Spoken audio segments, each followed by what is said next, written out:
Good morning, guys! For today's video, we will make paratha omelet sandwich. First, prepare the mixed eggs with pinch of iodized salt. Then the flatbread, the oil.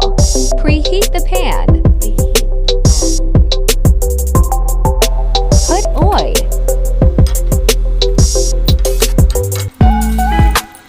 Cook the eggs.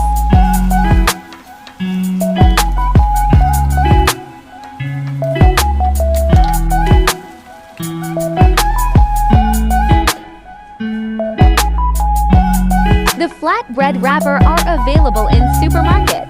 But if you want to make your homemade flatbread, you can only prepare flour, salt, and water.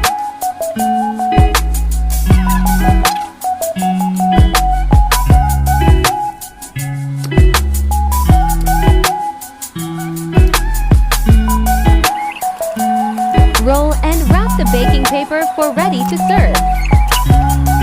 This is Arabic traditional food.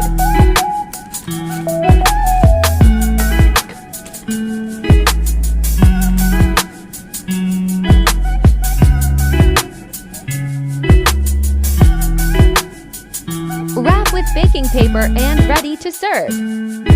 Put ketchup or garlic food, the more tasty. Let's eat!